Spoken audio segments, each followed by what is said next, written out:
I got another one of those smiles on my face. Really excited. The fuel tank has got the jewelry on it. She is looking bad. Now, what steps did I take to complete this work? Well, let's talk about it. Coming up next on the War Bonds channel.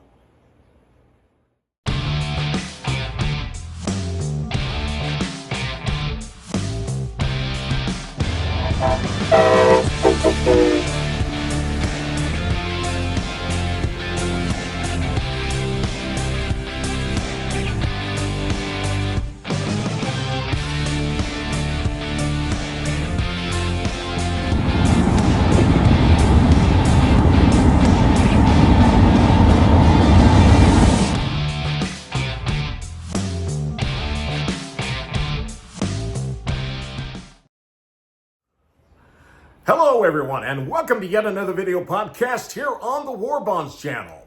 If you don't know me and you're unfamiliar with this channel, my name is Eric. I'm a locomotive engineer for a U.S. Class 1 railroad by profession, an avid model railroader, and just a lifelong rail enthusiast. Well, today this is episode 20 of my series building a Santa Fe GP60M in 1-inch scale. Now, as you can see behind me, as I introduced in the opening clip, that the fuel tank is done. And it is actually in the stage of drying right now. I do need to do a little bit of work. There are a couple of small snafus that happen with it, but I mean, really, overall, it's great. I'm excited that this is one of those milestones that, wow, this thing is done.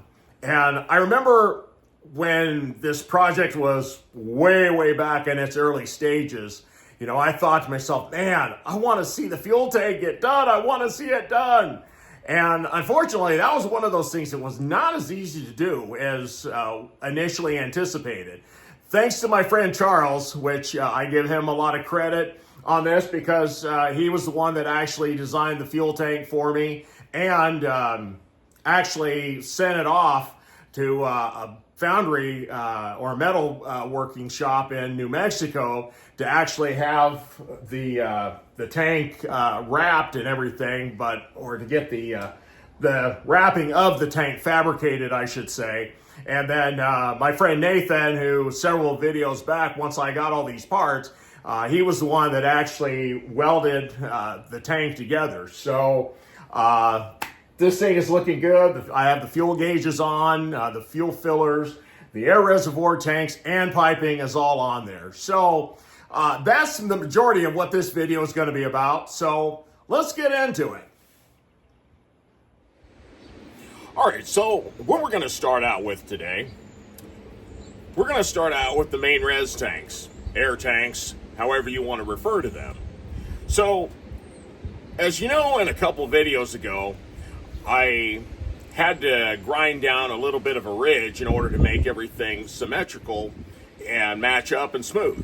Well, we accomplished that, but there's still some rough areas and some imperfections that we need to take care of. So I'm actually going to take my pad sander here, and we're just going to go through and just do a little bit of cleaning up and really smooth everything out before we install them on the top of the fuel tank.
Okay, so we're inside on the workbench here because it did get a little windy outside, but of course using the pad sander, I wanted to be outside so that I'm not getting PVC dust and all that kind of stuff in my house. But I said I didn't want to go to the store, but I ended up going to the store because I didn't know where my wet sandpaper was.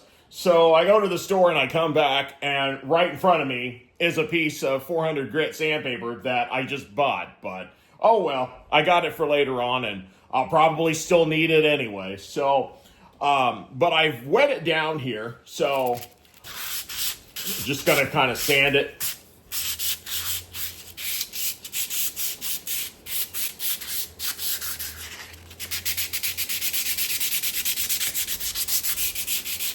Now, the one thing about this that, like a real locomotive, everything is not going to be, 100% smooth like we tried to do in the modeling world. And being that this locomotive is the next best thing to being real, at least in my household, I'm going to do the best that I can to make it nice and smooth and everything, and try to make things look as good as I possibly can, but, even the real ones aren't perfect, so. I'm taking you to the bathroom with me. Not for that. Actually, since the last scene, I actually figured out a way to make the sanding process go a little bit quicker. So, what we're doing here, I'm actually in the sink here, and I'm just actually going to run some water, and with the sandpaper and the air tanks, because this is wet sandpaper, so I'm just going to run it under the water and then continue sanding. And that actually makes it go by a lot smoother, because just wetting the paper down and just sanding at the bench like I was doing earlier, that actually takes more time because the sandpaper is going to continuously dry out. However, with having a constant flow of water and moisture here, it actually helps out. Man, this sucker's got nice and smooth here in a much quicker amount of time.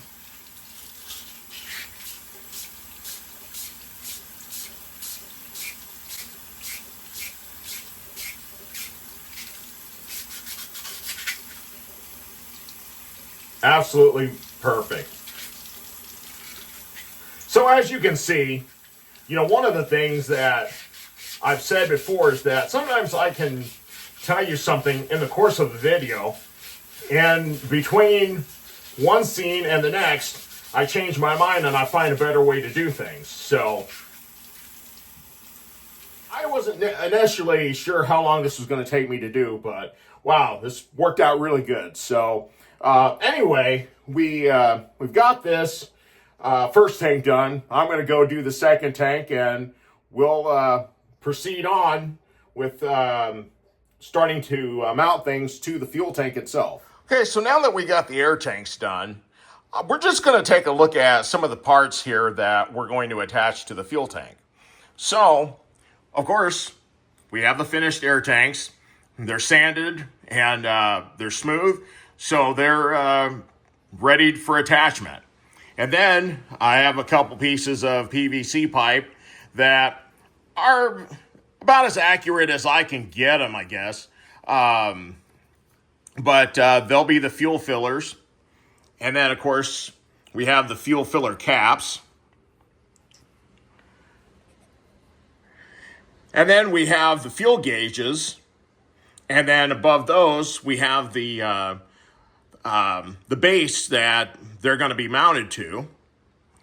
And then we also have a bracket that is basically going to mount the fuel gauge base to. So I've actually got it cut to contour the fuel tank. So how did I do that? So I'll give you a quick demonstration of that. Okay, so what I ended up doing is I essentially took a piece of brass, or two pieces, and I basically just put them on the end, made sure that the piece was straight, And then I took a marker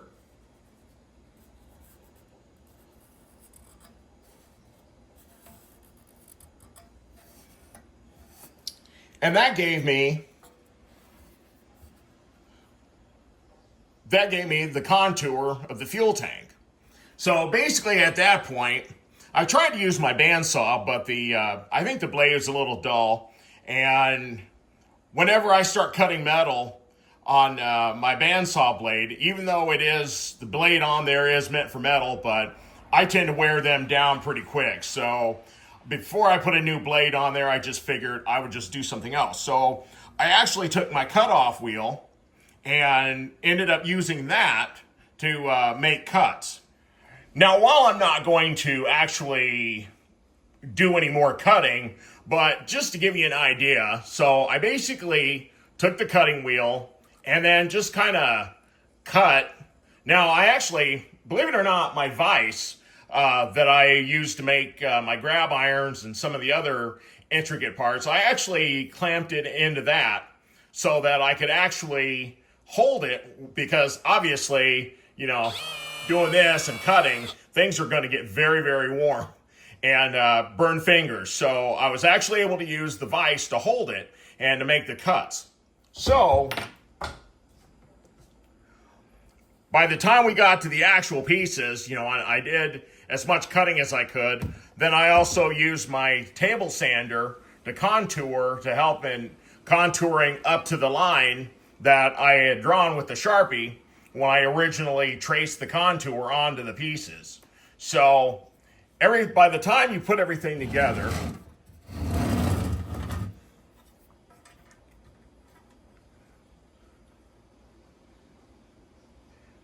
it's a pretty good match. And I probably should have done a little bit more to document this, but once again, it's one of those things that I'm doing like, I don't know how I'm going to do this. And I had actually tried and failed a couple times before I actually got it right. But that just kind of gives you an idea of what I'm doing. But like I say, while I'm trying to show a lot of things and steps of what I do, I know that not everybody is going to do this project. All right, so the first thing we're going to do here is we're going to attach the fuel caps to the fuel filler.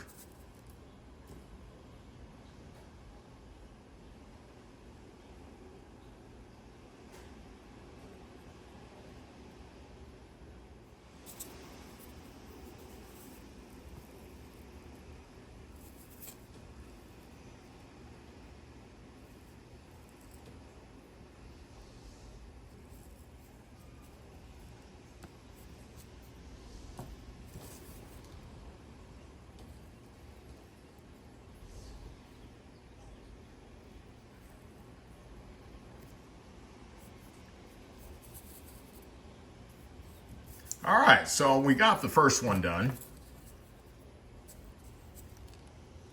And based on the way the caps attach to the end of the fuel filler, I can just kind of set it down like so, and I don't have to worry about parts shifting until such time as everything sets up. Okay.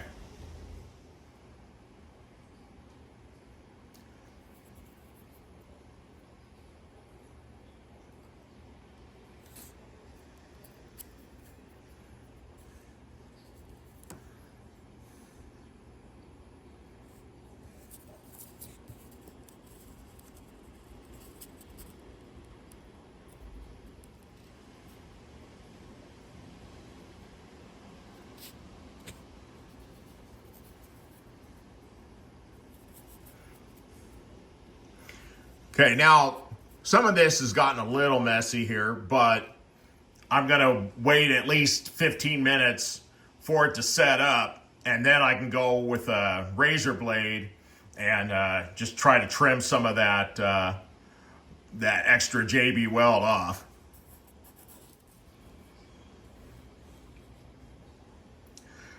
Now, my views here probably aren't the greatest, but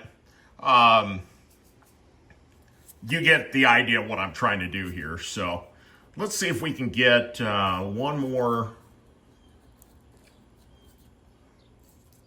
piece attached here before this JB weld actually dries up.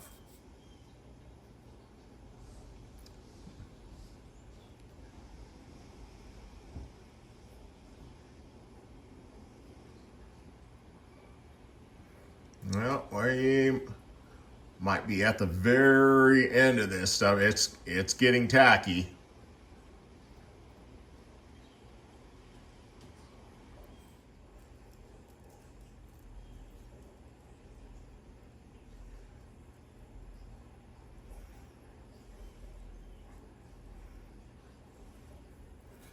Okay, so we got it just in time before my mixture dried up there. So we'll just let those set and dry for now. Okay, now one of the things that I almost forgot to do is add the piping to the air tanks. So thankfully, when my friend Gary fabricated these caps, there is the hole there that I can use as a guide to put this 1/8 inch drill bit in, and so we will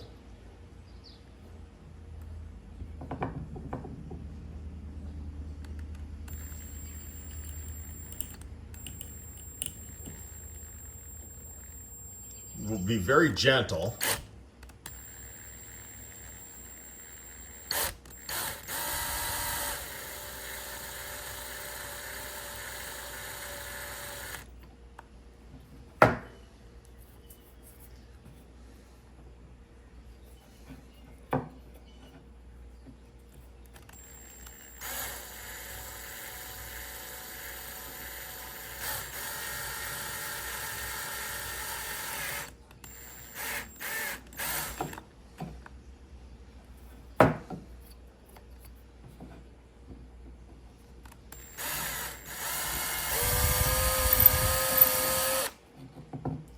Okay, there's one.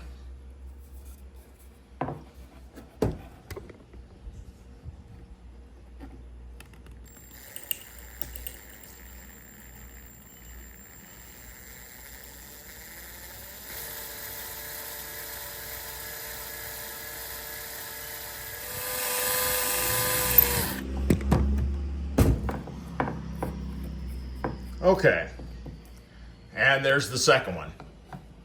So I'll do the same thing for the third and fourth holes, and then we'll talk about the piping.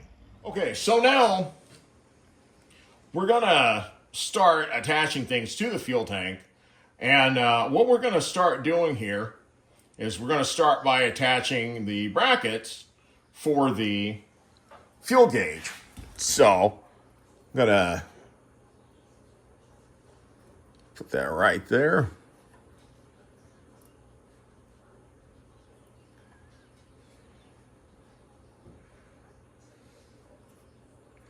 And this is a part that I'm definitely going to have to be holding for a little bit.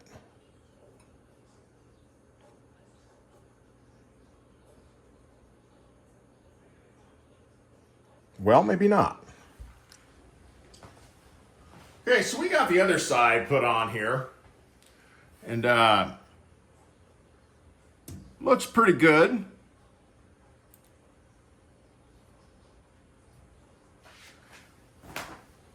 And we'll just give that some time to dry before we do anything else with it. Give it some time to set up and to at least be halfway decent. But now the one mistake that I probably made here is that these parts are rather thin, which prototypically they are, but functionality wise, I hope it holds up. But I hope that as I put everything together, that it'll actually all form a solid, secure structure.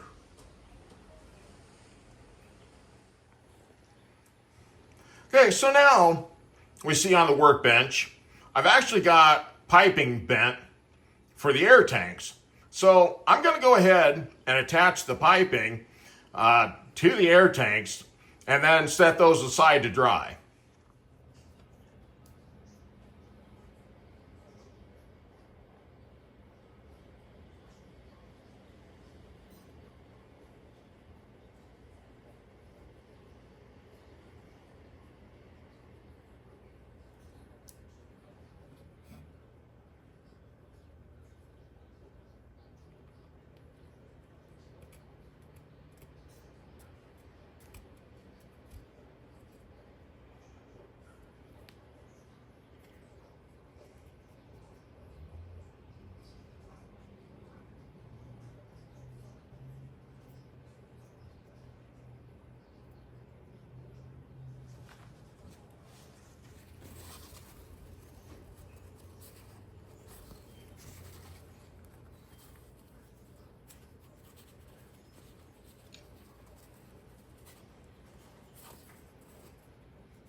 All right, so now we're going to put the one of the fuel gauges on. So the bracket, it's dry enough that I can actually touch it and it's not going to move. So we're going to take the bracket here, or excuse me, the fuel gauge itself, and attach it to the bracket.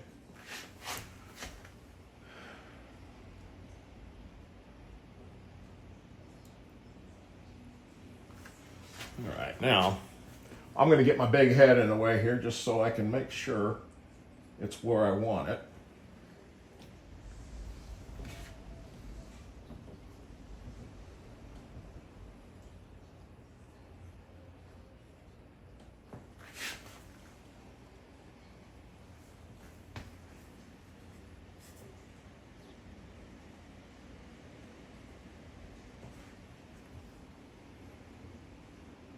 All right.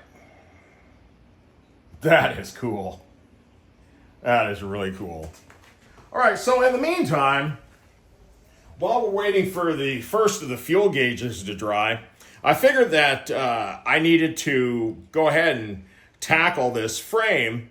And as you know, in the last video, we did the walkways, and I put everything on, but I said things needed to be trimmed. So I'm actually taking a blade here and just lightly going and doing some trimming here.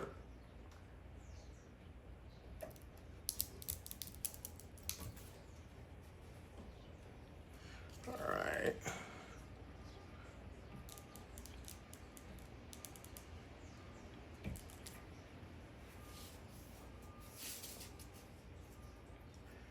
All right, and then we'll just come over to this side.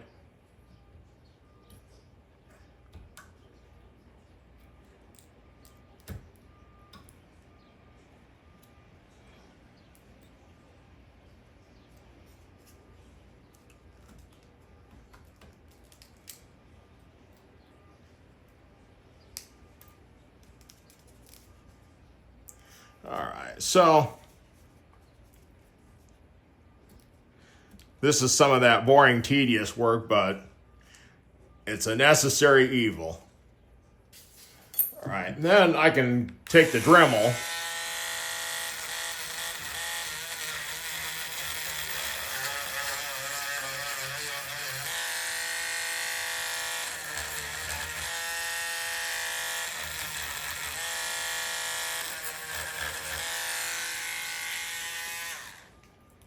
Okay, so we use the Dremel to kind of knock that down a little bit, and then obviously a round Dremel can't get into a 90-degree corner, so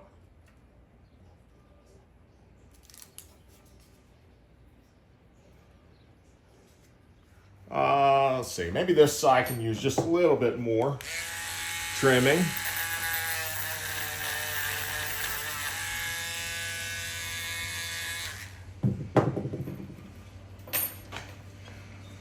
Okay, so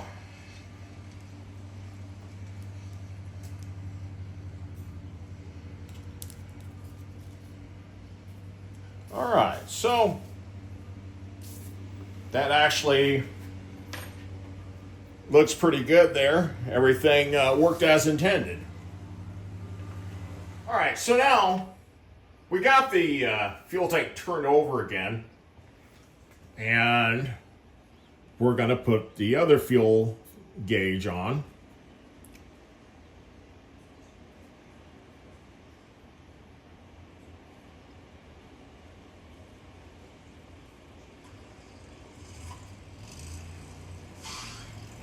All right. Yeah, it looks like we got it about where we want it.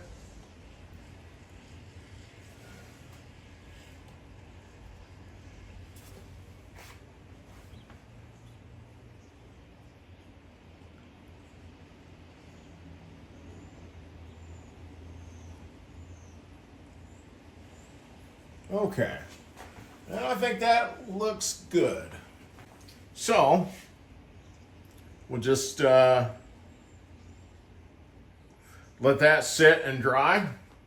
And in the meantime, we'll just try to work on a few other things to give this stuff some time to dry. So I probably, in all reality, should let it dry for the rest of the day anyway, before I really touch anything else on it. All right, so I don't know, was it Abbott and Costello, where it was Costello that said, "I'm a bad boy"? What's the idea of this? Why do you do things like this? I'm a bad boy. Anyway, I'm a bad boy. I decided I'm too anxious to let those fuel gauges dry as long as I should, so I'm adding more parts. So here comes the fuel filler on the fireman's side.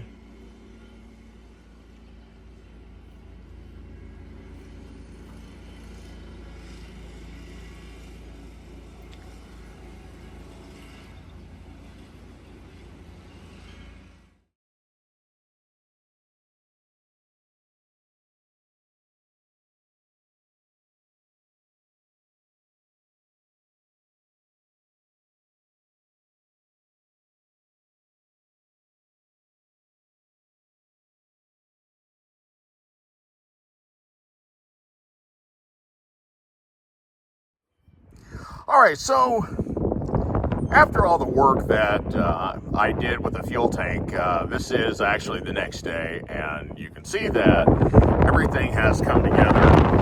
The tank is dry. I was hoping it wouldn't be as windy so I could do this outside, but just bear with me here. But the air tanks, they look great. They're on there with the JB Weld snug and secure, and the fuel fillers and the fuel gauges and that whole structure is on there. Of course, then the overflow pipe that I put on earlier in the series, the piping itself on the on the air tanks came out pretty good. So everything is really looking sharp on this, and I'm very excited as to how this has all come out. Now, what's going to end up happening is I will probably end up painting the fuel tank. That'll probably be one of the first things that I paint. And then, as you can see inside, as I've talked about before, the bottom plate was fabricated to have the holes for the speakers. So it's going to be necessary for me to paint the tank first before I do install the speakers, and then we start all the wiring process. So everything is coming together just splendidly.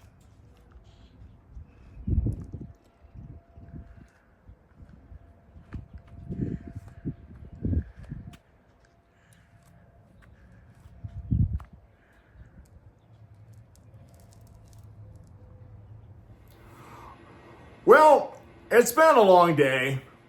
Believe it or not, even though I compiled these videos into 30 minutes or so, but I've actually been working at this for several hours. But like I say, the light at the end of the tunnel is getting brighter and the opening is getting bigger.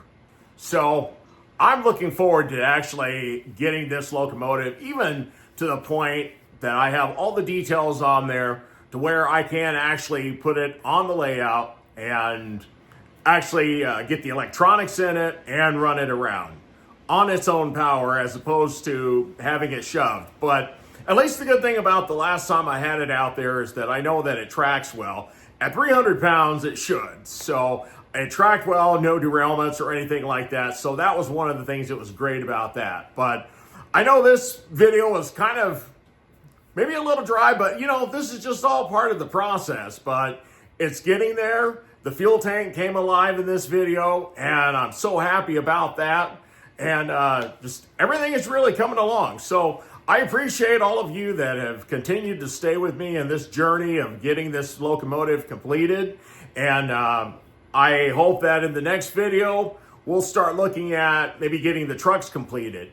But as I'm thinking right now, once this fuel tank dries, once I get the trucks done with the detail that I want on them, I may actually go ahead and paint them. I'm anxious to see this bad girl run and to actually pull some cars and just see what she can do. So it's getting there. We're almost there.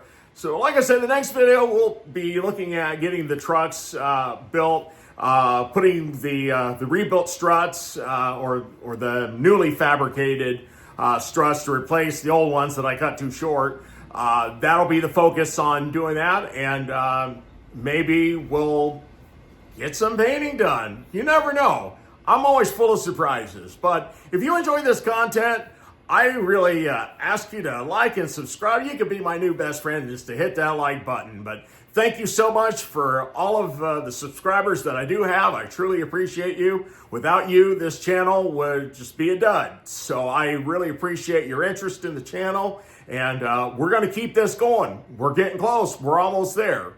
But thank you once again for joining me. And we'll see you in the next video. Take care.